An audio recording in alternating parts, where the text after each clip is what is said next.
Howdy folks, this is going to be devlog number 1 for a game I've been working on for about 5 months now called Neon Zealot Babylon. And basically the type of game that I'm making here is a farming game where you control a small robot and you have a limited space and resources on a spaceship.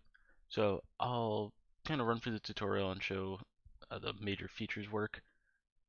I want to have an emphasis on the genetics of the plants and trying to make better plants, and you'll also have a upgrade system where you can unlock higher tier plants as you play the game.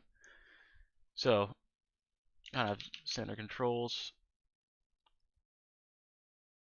and we've got these different licenses which will allow you to unlock different plants.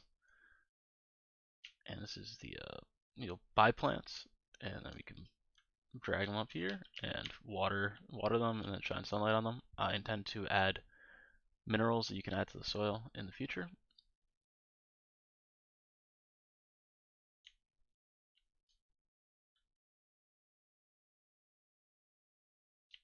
These plants will grow in real time while you play the game. I don't want to have, the kind of farming game where you know, just have to, come back like 10 hours later or whatever to keep playing. I think it's more engaging for you to play, like, I want it to be a game that you play, not a game like some terrible idle game.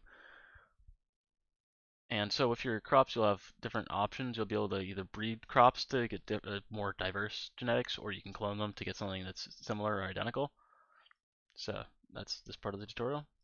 And you can only breed crops of the same species. We're not that progressive.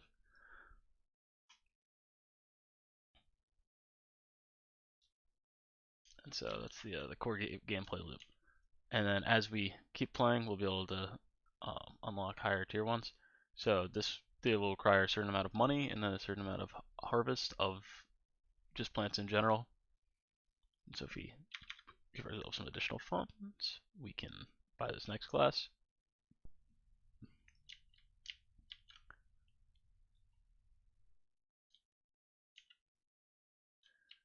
And if we take a look at our plants, we can get some information about them. So you can see that these are distinct because they have different prices. There's 8 stats behind the scene as well as 2 stats that govern color. And you can also speed up the speed of the game, so that if you kind of have less plants and you don't want to micromanage them you can't micromanage them as much, then you can play like that. And I've also added this sort of anti-soft lock thing with the mushrooms, where they don't require any resources currently. No water or sunlight, you can get water and sunlight out of them.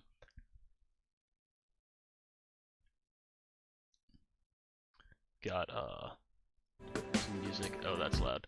Yeah. And then I do have saving and loading. So we can save the game here. And so we've got our crops here and in here. And then if we restart the game, it's going to go to the O. That's awkward. I was doing some testing for a more mobile-oriented version of this game, because that's kind of the feedback I've gotten.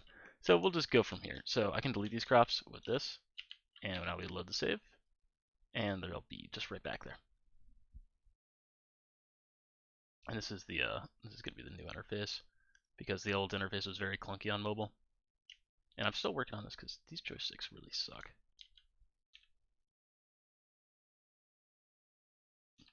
And as for the assets, or the art and sound assets, so I made most of the art assets myself. So if we look here, some of these ones, this came from an original pack. Like these are, except for the mushroom, came from an original pack. And then these I've kind of all, well, these two came from a pack, and then I made these myself. And I think all of these are original ones that I've made, as well as all of these, all of the background assets, this little guy.